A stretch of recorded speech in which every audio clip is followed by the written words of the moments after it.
Hey there, it's Shannon MATHCHICK Myers, and we're starting today with the warm-up for trig substitutions in Calculus 2. So let's check it out. First of all, we're going to take a look at this definite integral from -2 to 2 of the square root of quantity 4 minus x squared dx. Do we have, sorry I missed a space, the skills to evaluate this definite integral? Yes, you do. And how? What tool did we use in Calculus 1? Awesome, you got it. We used geometry. If you recognize that this is the top half of a semicircle with the circle having radius 2, then you'll be good to go. So let's go ahead and make our scale here. I'll go from -5 to 5. The center of the circle will be the origin. And then we'll have ordered pairs at 2, 0, 0, 2, and -2, 0. And then I'll make my circle the best I can here. Try to make a nice arc. Wow, that actually turned out pretty good. That doesn't always happen. And then I'll also bound it here on our x-axis. And you end up with this nice region here that we're looking for. So you can see that this is the top half, and I know it's the top half because of my limits of integration. They go from x equal -2 to x equal 2. All right, beautiful. So now, coming back, we have the integral from -2 to 2 of the square root of 4 minus x squared with respect to x is equivalent to our shaded region, the area of that shaded region. And so we're doing half of a circle, so there's what the 1/2 is. The area of a circle is pi r squared. We said that r is 2. Cool so far? Excellent. So that leads us to 1/2 times pi times 4, which will be equal to, excellent, 2 pi, and that would be, since all of the y values are above the x-axis, it's equivalent to area, but we were just asked to find the definite integral. I was just making sure that there's nothing that was subtracted out. So if we had fallen below that x-axis, we would have had to subtract out some of that area, but we're good to go. So I'm just going to put 2 pi. I'm not going to put it in square units because I wasn't asked to find the area. Cool, cool? Excellent. Now we'll be looking at integrals of this format that almost look like they'd work with inverse trig, like that would have the result of an inverse trig function or expression, but don't quite have it. All right, so here we go. This part is also quite important to your success in the next zone.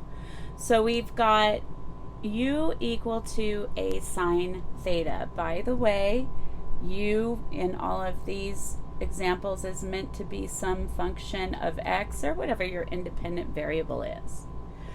Now, if you have this situation, wouldn't it be true that sine theta would be equal to, excellent, u over a.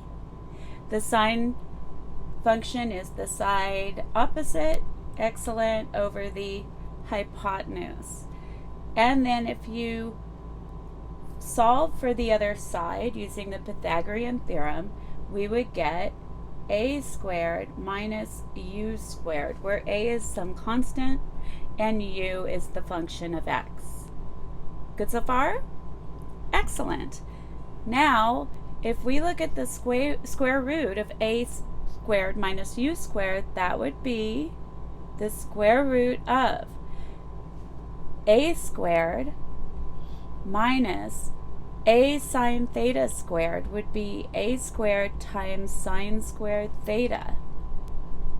Now you could factor out the a squared and you'd have 1 minus sine squared theta, which, bringing an a out, you would have, and a is a positive constant, so you don't have to worry about absolute value in these. We're going to have cosine squared theta, and then a times cosine theta is our substitution, or is our result of putting in a squared minus u squared underneath a square root. So you can either memorize that or just be able to derive it. Now, you're going to see a similarity for these bounds on theta. So theta goes from negative pi over 2 to pi over 2 inclusive, just like the inverse sine function does. There's definitely, you know, a relationship there. Now, u equal to a tangent theta. So again, we would have tangent theta equal to u over a.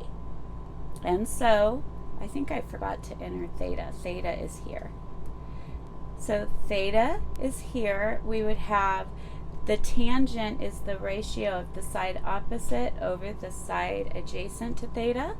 And then solving for the hypotenuse, we would just have our a squared plus u squared underneath the square root.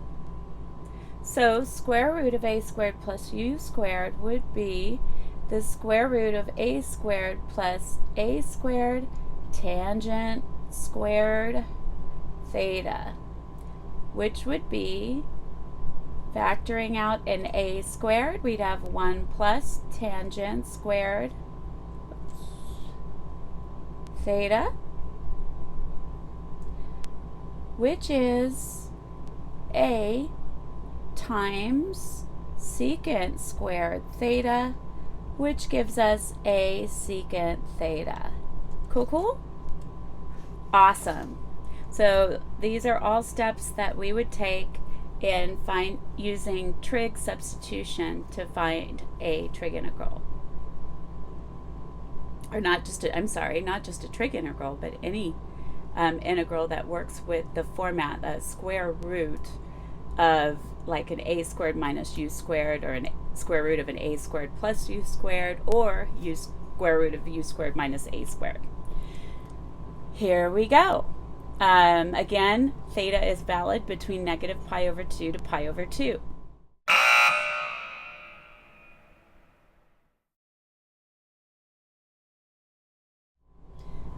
Now we have u equal to a secant theta. So secant theta is equal to u over a. Secant theta is the hypotenuse over the side adjacent.